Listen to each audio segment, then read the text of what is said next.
Hi again everyone, Chris Tisdell here again. In this presentation I'm going to continue my series of videos on complex numbers, and in particular I'm going to show you how to prove or obtain some trig identities from Euler's formula. So let me share my screen with you and we can get started. Okay, so this is the problem that we're going to look at. We're asked to apply this identity here between sine theta and these exponentials to express sine to the power 4 in terms of cosine theta, cosine 2 theta, cosine 3 theta, etc. Okay, so firstly, before we do the problem, let me show you where this identity comes from. Okay, so we know from previous presentations, Euler's formula, okay, e to the I theta equals cosine theta plus I sine theta. Now, we can manipulate that to make cosine and essentially sine the subject and come up with these ways. So here cosine is written in terms of the exponentials and sine is written in terms of exponentials. Okay, so where do these come from? Well, let's think about, say, star. Okay, all right. Well, if I go up to Euler's formula and replace theta with negative theta, because cosine is an even function and sine's an odd function, the right hand side up here, well, that'll be cosine theta will go to cosine negative theta will go to cosine theta, and sine negative theta will go to negative sine theta. Okay, so the important thing here is that cos is an even function and sine is odd. Okay, so cosine of negative theta will equal cosine theta, sine of negative theta will equal negative sine theta. Okay, so we've got this and this. So essentially, if you add this to this, the I sine thetas will cancel out, and you'll be left with 2 cosine theta equals e to the I theta plus e to the negative I theta. So you can just take the 2 down there and you get cos theta on its own. Okay. Now, to get sine theta like this, you would take the second equation away from the first. Okay, so that way the cosine thetas will cancel, and you'll be left with 2I sine theta equals e to the I theta minus e to the negative I theta, and you'll come up with that. Okay, all right, so that's where they come from. How are they useful? Well, let's do the example, and then I'll show you, I'll explain why it's important, okay, or what its uses are. Okay, so let's start, we're given this, let's start with this and raise both sides to the power 4. Okay, so let's call this I for identity, if you like.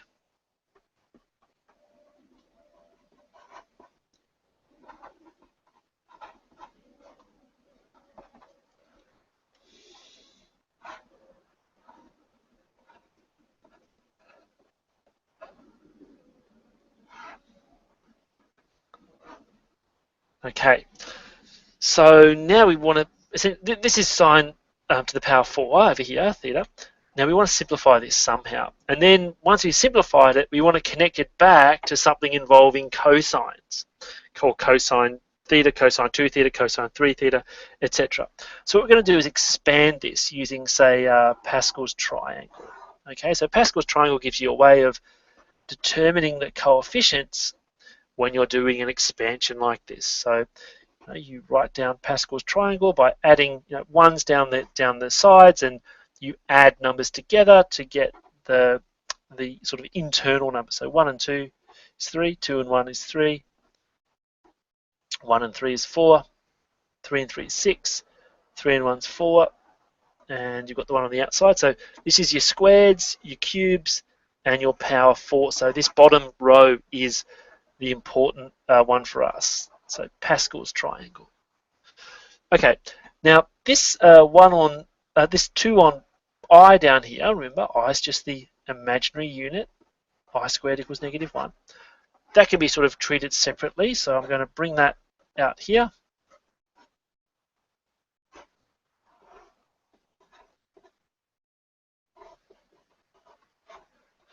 I'll expand this part using Pascal's triangle, and I can simplify this essentially on its own. So because I squared equals -1, I to the power 4 will be -1 times -1, so that's just +1. 2 to the power 4 will be 16. So I can start, this is going to simplify to 1 on 16. And now all I need to do is expand this expression using Pascal's triangle. So e to the I theta, I raise that to the power 4, and the coefficient is 1. Then I move on to this one. The coefficient is going to be 4. I decrease this power by 1, and I increase the power of this term by 1. So that would be 1 now. Okay, to the power 1. Okay, move on to the next one. The coefficient is going to be 6. Decrease this power by 1, increase this power by 1.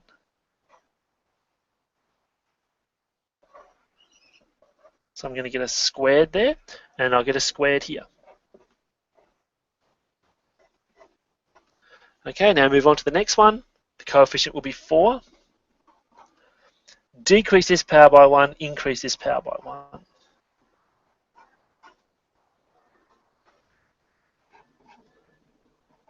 And let's move on to the last one. Decrease this power by 1, so I'll get essentially power 0. Increase this power by 1 to get 4.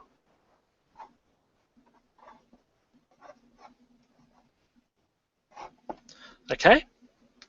All right, so now we can simplify what's here.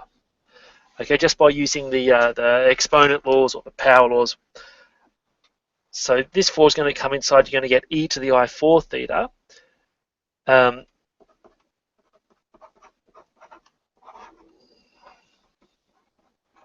Now this is going to be a 3 theta, and this is going to be a negative theta. When you multiply these two things together, you're going to get 3 theta minus 2 theta. 3 theta minus theta. So you're going to get e to the I2 theta out of that. Sorry, it should be a negative sign because the negative sign comes from here. Okay, same over here. You're going to get a 2 theta and a negative 2 theta. When you multiply those together, you're going to, the power is essentially going to drop out. So you're going to get plus 6. Over here, you're going to get you've got a theta up there and a negative 3 theta. So when you combine those, you're going to get a negative 2 theta.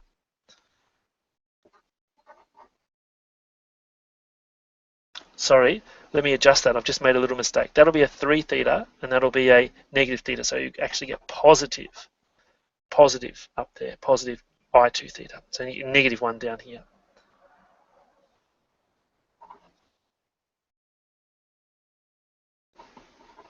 Okay.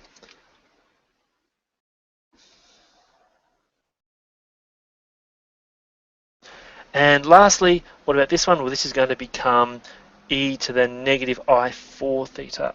And the negative will become a positive because you're taking it to a power 4.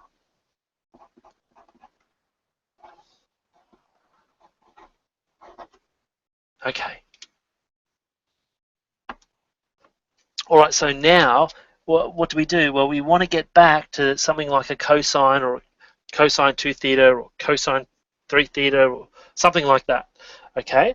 Now, if these from these expressions over here, you can also see that if I replace theta with n theta, where say n's an integer, I get the following.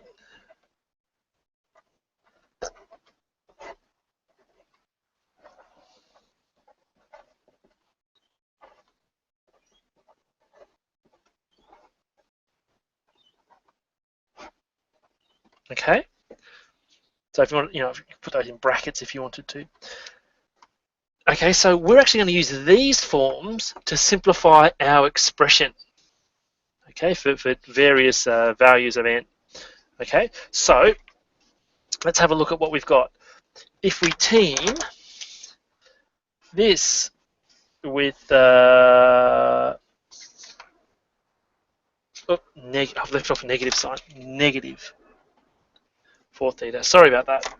If I team this with this, okay, that is looking a lot like this expression with n equals 4. Okay, I just don't have the half or the division by 2 in there. And if I team this with this, take out the negative sign, this is looking a lot like this with n equals 2. Okay, I just don't have the division by 2. So I kind of know where I'm going here. I'm sort of aiming for something involving cosine 4 theta and cosine 2 theta. All right, so let me expand on this a little bit more.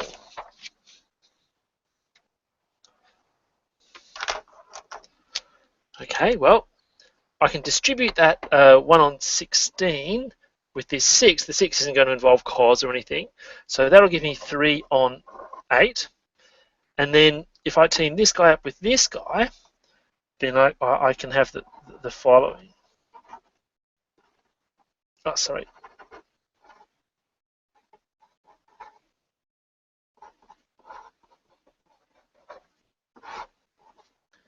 Okay, so that's that, and I've put a little 2 in there, just so that really is cosine 4 theta. And what I can do with the remaining terms is I can do the following. Okay, I've got this 16 over here, so if I divide the 16 into the 4, I'll get a quarter, and then I can break that quarter up into a half times a half.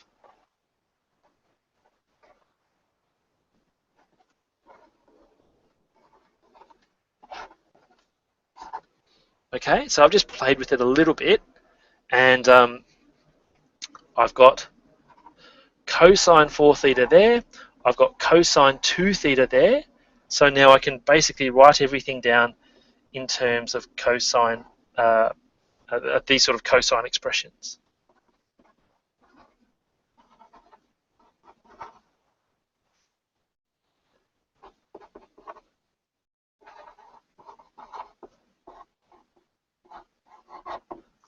Okay, so it took us a while, but we have got it. We've now, if we can go back to this left-hand side, we can now move that 4 in there, of course, and write it down.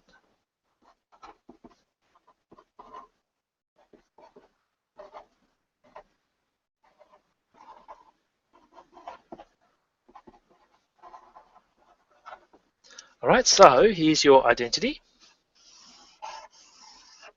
Now, I mentioned before, why would you want to do something like that? Okay, well, what's the point? Well, one motivation for using these kinds of identities is that it can make your life easier. For example, in integration, let's say you had to integrate this left-hand side. Well, it'll take you a while. It's not super easy or super quick, but if you know that you can write this expression as this right-hand side, it's easy to integrate each of these terms. Okay, so one of the motivations for learning and using and applying these kinds of identities is that they can save you time in calculations. Okay, especially where integration is concerned. Okay, so thanks for watching. Hope you found this presentation helpful and useful. In forthcoming videos, I'll keep going with my series on complex numbers. Hope you can join me for my next presentation. And if you have any comments, you can always put them in the comments section. Thanks a lot for watching. Bye.